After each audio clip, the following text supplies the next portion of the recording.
Hello VC, it's Matt again. Haven't made a video in a while, and so I thought this would be a good day to make one. I signed on for Adam Lee's channel, the I Love the 80s channel with Adam Lee, a couple of days ago, and been watching his videos and enjoying them. So hey Adam, how you doing? Uh, like that he has that channel and supports the 80s music, because 80s music's kind of near and dear to my heart too. I was 16 to 26 in that period of time, and some of the best years of my life happened then. 82, 84, etc., etc. Some good years there.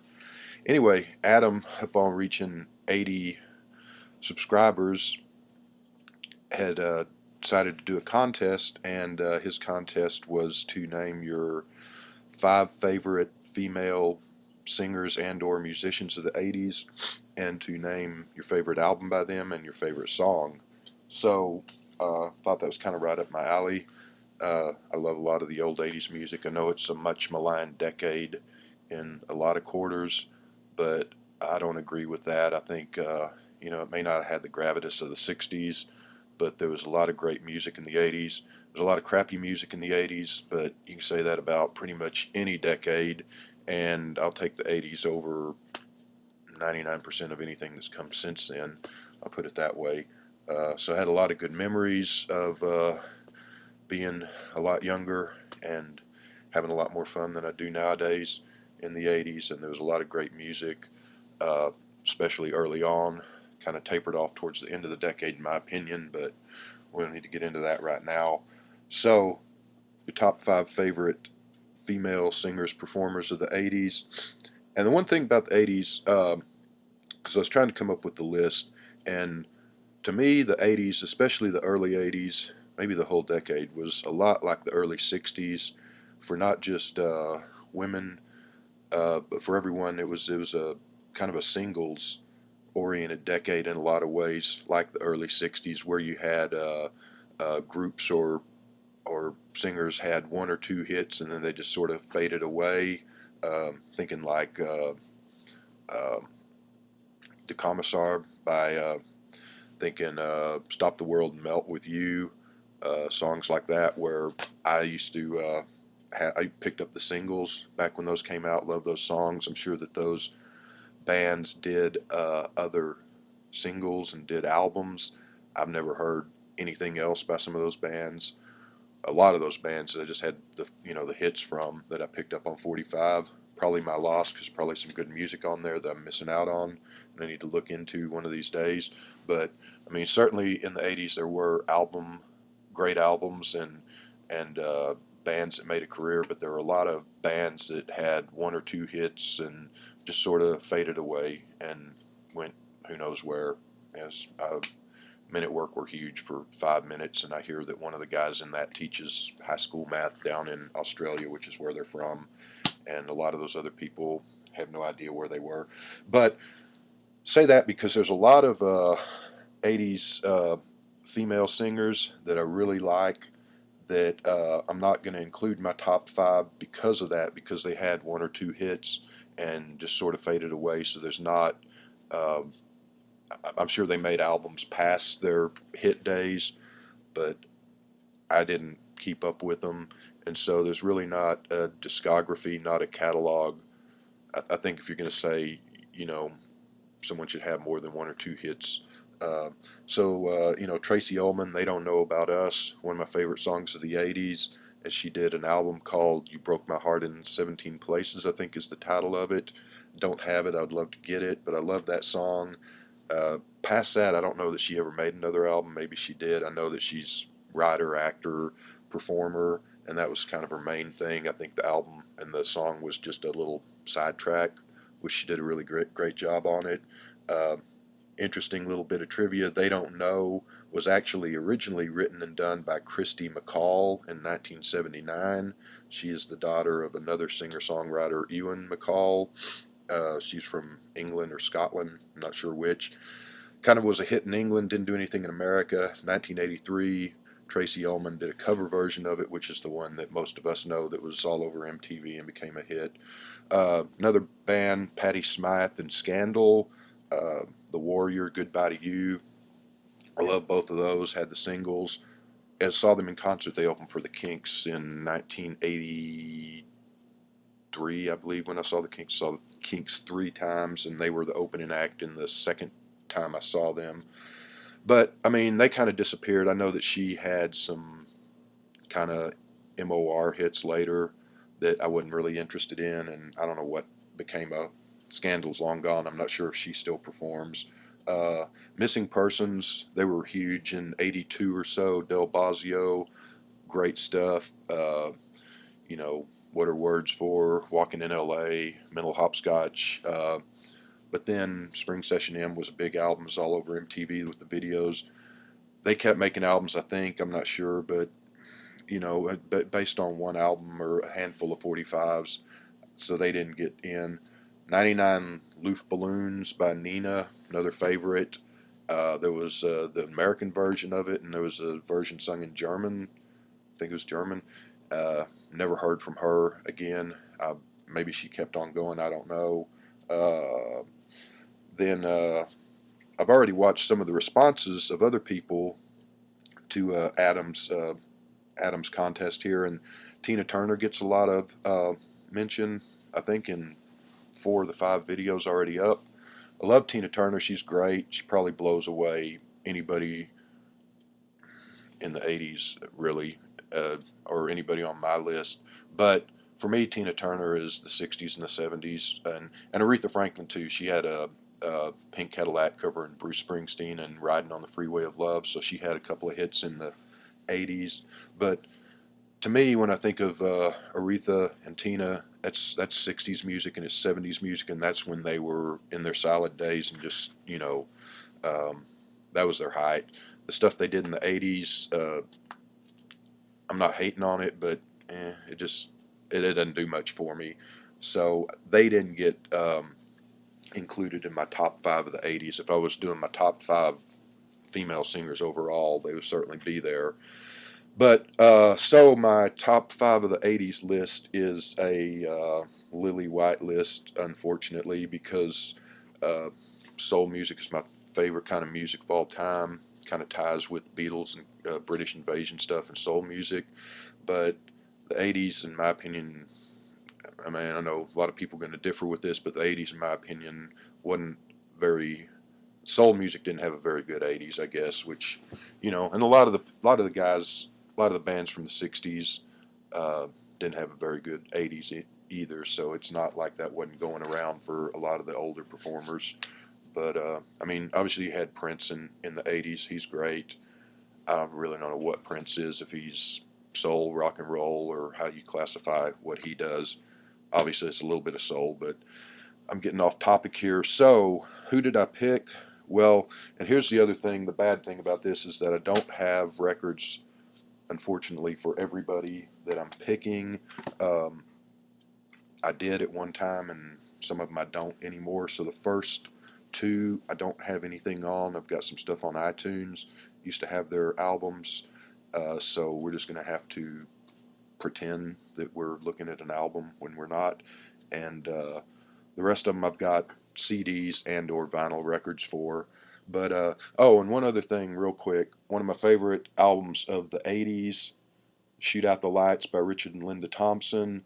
She's a great singer. Richard Thompson, of course, was in Fairport Convention, solo albums, and made records with his wife Linda. At the time, they divorced right when this album came out, or during the making of this album.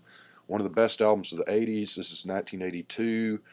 Um, I don't include her in here because this is the sole album that they made in the '80s. Richard Thompson made quite a few solo records after this, and Linda did not make a solo album in the '80s. I don't believe. I don't think she came back and made any more music until the '90s or early 2000s. She took a break. Um, this is probably, arguably, their best album, even though they made quite a few albums together. All of them are really good.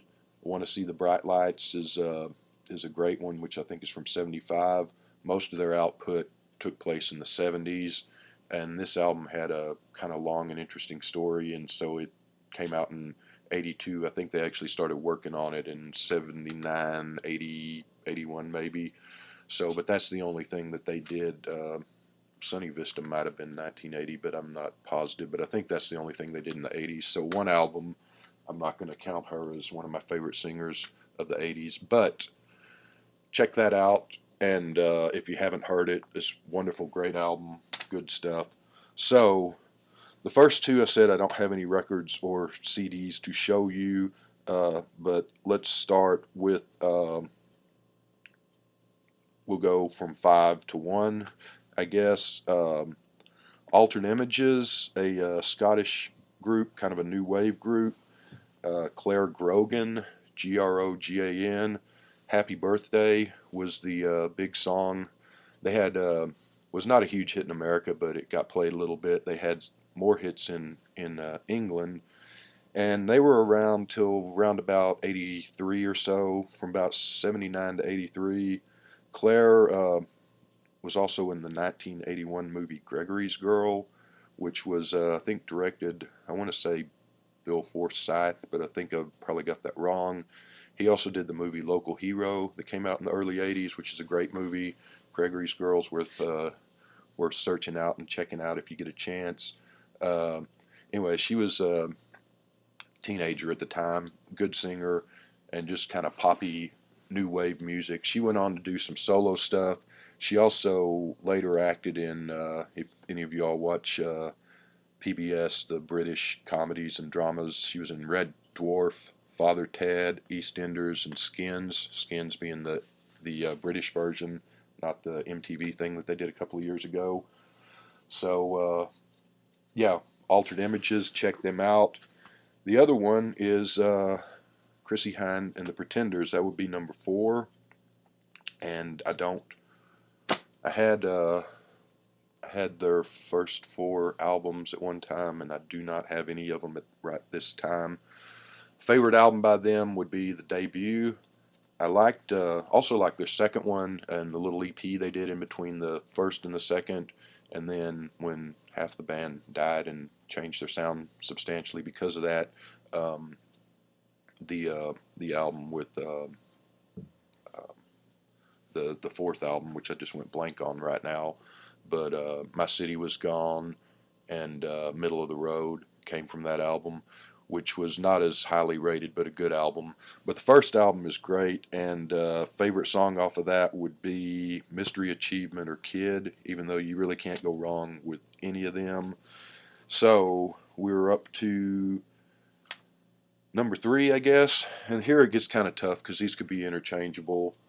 You all know Debbie Harry and Blondie. This isn't my favorite Blondie album. This is a great Blondie album, but not my favorite, but it's the one I've got right now. Favorite Blondie album, Eat to the Beat. Favorite song also comes off of that album would be The Hardest Part or Shayla. Kind of hard to pick between that, and with Blondie you've got tons of good songs, so it is hard to pick a favorite. So Blondie number 3. Number 2, the Bangles, and this is what I got by the Bangles, and that's that. My favorite Bangles album I do not have any longer, All Over the Place, which was their first album. Technically this EP thingy, this has 5 songs on it. I think this came out before the first album. Actually it did, because they have a Annette Zelinkas on bass and harmonica, who was there originally and left the group before the first album to be replaced by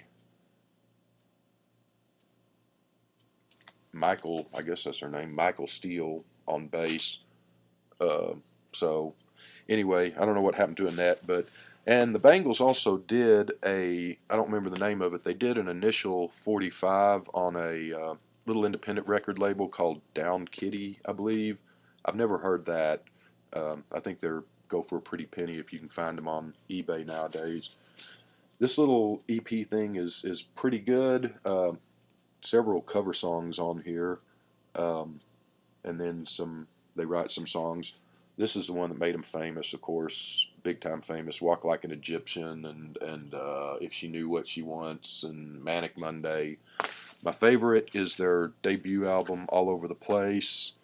Favorite song, Hero Takes the Fall, even though that album is good top to bottom, so you can't go wrong with any of that. My favorite band of the 80s, which I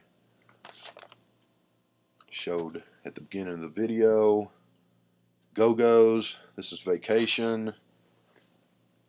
This is, of course, y'all know that, Beauty and the Beat, the first one. This is, however, and I don't have it on the album, unfortunately, my favorite Go-Go's album of all time. This is the third one that came out in 1984. This was the huge hit. Of course, Vacation was also a huge hit from the second album. This is kind of their forgotten album because there's good stuff. There's a lot of good stuff on here other than just the title track, which has kind of gotten forgotten. Beatnik Beach used to get a little radio play in their version of Cool Jerk back in the day when this came out, but you don't really hear those on the radio anymore.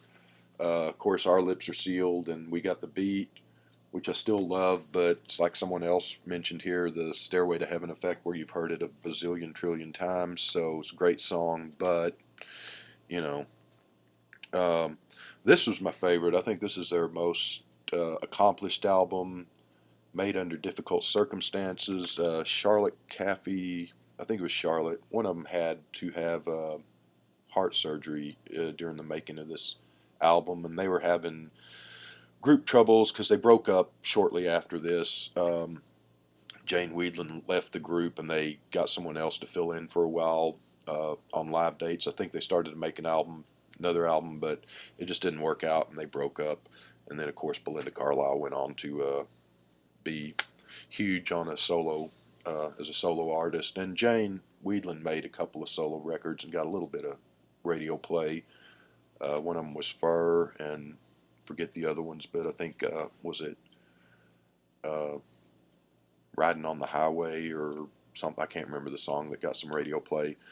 This I love though. This was 84 was a great year for me.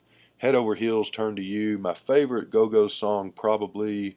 It's hard to pick again because I like everything they've done by and large, but it's one that wasn't really a hit. It is number 4 there, Beneath the Blue Sky, kind of a girl group vocal workout from Belinda Carlisle. Just, I think it's a song about America and Russia, because back then you still had the Cold War, all that going on, or it's about two people that are trying to connect and can't. I'm not sure, but it's a really great song, and it's my favorite. So there you got the Go-Go's. One last coda on the Go-Go's is that in, I don't know, 2001 about, I don't know if that's right, they got back together for this album, God Bless the Go-Go's,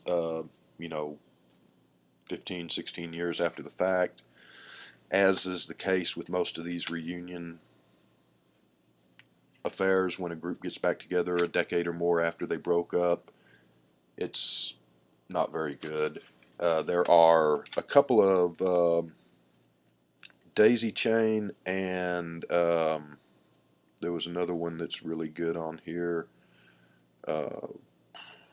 and it's not, I'm looking at it and it's not ringing a bell which one it is. Oh, Talking Myself Down and Daisy Chain. The last two songs on there, pretty damn good. The rest of it is pretty generic. There was, they hooked up with Billy, whatever his name is, from Green Day to write a couple of songs on here, and it doesn't really work. It's a good try. I saw him on the talk show tour in '84, and I saw him when they put this out. They played a free concert out in Dallas, just kind of an outdoor concert that he showed up. So it was a lot of fun to see him live. This album's not terrible, but I wouldn't, unless you're a completist, don't waste your time. I haven't played that thing, and it's 12 years old now. I haven't played it in 11 years. This is the one to go for. So good luck with your contest, Adam, and your 80 subscribers, which got to be more by now. And enjoy watching your videos, and happy to be part of your channel. And so have a good Sunday, everybody. And thanks for everyone who watches my videos, and we will talk to you later.